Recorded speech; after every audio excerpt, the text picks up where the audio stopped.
नवरात्र विशेष रेसिपीसाठी एकदम नवीन पदार्थ वापरून मी हे थालीपीठ केलेलं आहे। ही रेसिपी बघण्यासाठी व्हिडिओ शेवटपर्यंत बघा। चॅनलला सबस्क्राइब केलं नसेल नमस्कार, मी स्वप्ना वायकर वायकर्स किचनमध्ये तुमच्या सगळ्यांचं मनापासून स्वागत करते।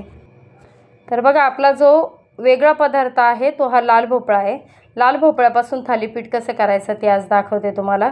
कारण कंटिन्यू आपण साबुदाण्याची खिचडी किंवा बटाट्याचे पदार्थ खातोय, तर त्यामुळे खूप कंटाळा जातं आणि थोडंसं भोपळा किंवा म्हणजे भाजीचा वापर असल्यावर थोडंसं हेल्दी असं हे होऊ शकतं। तर अगदी सहज तोंडात टाकल्यावर विरघळेल, ओठांनीही तोडता येईल अशा पद्धतीचं हे थालीपीठ झालेलं आहे। इतकं मऊसूत आहे, चावण्याची गरज नाही अशा पद्धतीचं झालं आहे। तेही साबुदाण्यापासून इतकं सॉफ्ट असं होत नाही, पण तुम्ही रेसिपी शेवटपर्यंत बघा, तुम्हाला नक्की कळेल किती सॉफ्ट झालं आहे। तर बघा, मी साधारण मला वाटीभर भोपळा पाहिजे, तर व्यवस्थित त्याचं वरचं आवरण काढून भोपळा किसून घेतला। एक वाटीभर भोपळा आहे, मोठी वाटीभर साबुदाणा आहे आणि एक अर्धा वाटी साधारण बटाटा, एकच बटाटा घेतलेला आहे। आता हिरवी मिरची तुमच्या तिखटानुसार टाका, मी 3 ते 4 मिरच्या एवढ्या मिश्रणासाठी टाकलेल्या आहेत। आता भोपळा जर समजा तुम्हाला खूप जास्त पातळ मिश्रणाचे थालीपीठ थापता येत नसेल ना, तर त्यावेळेस तुम्ही हा भोपळा पाणी काढून घेऊ शकता। थोडासा हातामध्ये असा प्रेस करून घेऊन, दाबून घेऊन त्यातलं पाणी काढू शकता। पण ज्यावेळेस आपण त्यातलं पाणी पूर्णपणे काढून टाकू त्यावेळेस ते इतकं सॉफ्ट होणार नाही जितकं माझं झालेलं आहे। म्हणून मला तितकं सहज करणं शक्य आहे, म्हणून मी ह्या पद्धतीचं केलं। तुम्हाला शक्य नसेल तुम्ही त्यातलं थोडंसं पाणी पिळून घ्या आणि मग मिश्रणामध्ये टाका। तर बघा, मी बटाटा जो आहे पावभाजीचं स्मॅशर घेतलं आहे, त्यानेच बटाटा स्मॅश करून घेतला आहे। अगदी किसायची वगैरे गरज नाही आहे।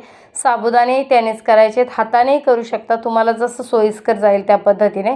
तर बघा, साधारण एक 2-3 मिनटामध्ये अशा पद्धतीचं बारीक झालेलं आहे ते टेक्स्चर। तर आता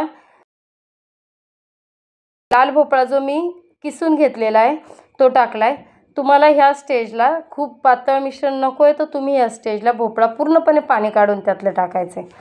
सायंदा नमक टाकलं आहे, हिरव्या मिरचीचा ठेचा टाकला आहे।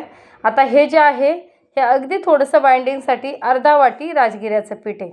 आता हे पीठ जरी वापरायचं नसेल तर मग त्यावेळेस तुम्हाला अगदी घट्टसर असं मिश्रण ठेवावं लागेल, जेणेकरून ते व्यवस्थित असे तुम्हाला थालीपीठं थापता येतील। आपण जसं पीठ करतो तिखट भाकरींसाठी किंवा धपाटे बोलू शकता, त्यासाठी अगदी त्या पद्धतीचं टेक्स्चर केलं, म्हणजे तितकं पातळसर आहे, खूप घट्ट असं नाही आहे। कारण आपण हे पातळ टेक्स्चर केल्यानंतरच आपलं ते जे धपाटा किंवा थालीपीठ आहे ते व्यवस्थित असं मऊ लुसलुशीत होणार आहे। व्हिडिओच्या शेवटी त्यासाठी नक्की बघा कशा पद्धतीचं हे थालीपीठ झालं आहे। तर आता बघा, पोळपाट किंवा कोणतंही एखादं भांडं घेऊ शकता, साधं ताट वगैरे, त्याच्यावर असं उलट बाजूने आपल्याला प्लास्टिकची एक साधी पिशवी होती, ती मी 2 भागामध्ये कापून घेतली आणि अशा पद्धतीचं थोडंसं तूप लावून घ्यायचं आहे, किंवा शेंगदाणा तेल असेल शेंगदाणा तेल वापरा। मी आता अगदी थोडं होतं म्हणून मी तुपाचाच वापर केला आहे। वाटीमध्ये थोडंसं पाणी ठेवायचं आहे, जेणेकरून पाण्याचा हात घेऊन आपल्याला ते असं पटकन थापलं गेलं पाहिजे, जसं आपण धपाट्यांना करतो त्याच पद्धतीने थापून घ्यायचं आहे। आता हे खूप सॉफ्ट आहे, थापताना पण अगदी अलगद थापायचं आहे आणि उचलतानाही त्याच पद्धतीने उचलायचं आहे। तर खूप वेगळी अशी टेस्ट झाली होती आणि एकदम सॉफ्ट, पचायला पण असं हलकंसं असं वाटलं ह्या पद्धतीचं थालीपीठ। तर तुम्ही ह्या पद्धतीने नक्की ट्राय करा। काकडी ॲड करू शकता तुमच्याकडे जर खाता असेल तर। आता काय होतं, प्रत्येक भागाभागामध्ये वेगवेगळे पदार्थ उपवासांना चालतात, तर लाल भोपळा आणि भेंडी ही आमच्याकडे सगळ्या भागामध्ये खाल्ली जाते नवरात्रीमध्ये, त्यासाठी मी हा लाल भोपळा वापरून तुम्हाला दाखवला आहे।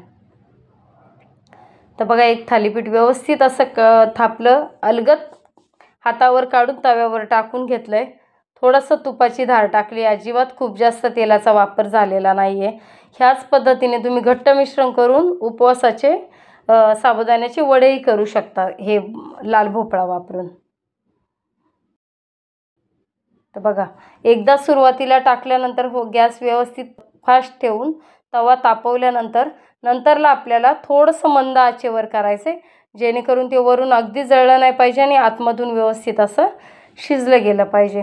जरा याला वेळ थोडासा व्हायला जास्त लागतो, अगदी फास्ट गॅसवर करायचं नाही आहे, कारण तितकं मऊसूत असं हे पीठ झालेलं आहे, त्यामुळे त्याला भाजायला आतमधून थोडासा वेळ जातो. अशा पद्धतीने पाहू शकता किती मऊ लुसलुशीत असं हे थालीपीठ झालेलं आहे. दह्यासोबत किंवा खोबऱ्याच्या चटणीसोबत आपण बिंदास असं हे करू शकतो.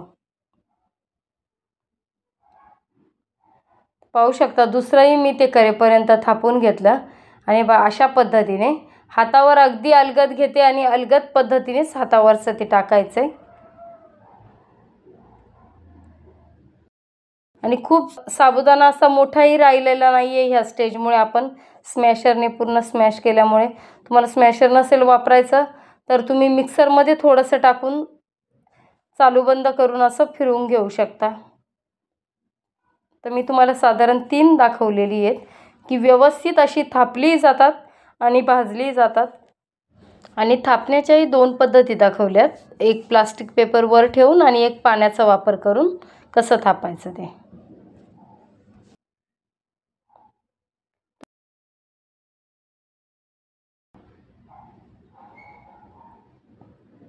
टाकताना थोडंसं असं मध्ये चिटकलं तरी आपण पॅनवर टाकल्यानंतर ते ॲडजस्ट करायचं. बघा लगेच चिटकलं जातं आहे, काही त्याच्यामध्ये घाबरण्यासारखं नसतं. आणि थोडंसं असं अगदीच त्याला गोलाकार येईल असं नाही आहे, कारण हलकंसं मिश्रण आहे एकदम.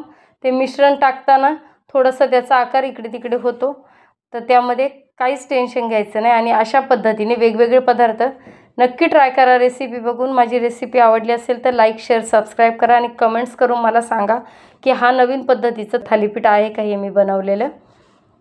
दह्यासोबत, नारळाच्या चटणीसोबत सर्व करू शकता. थँक्यू. आणि मऊसूत किती आहे हे ह्या स्टेजवरून बघा. कशाही पद्धतीने मी हातात धरते तरी किती छान राहिले.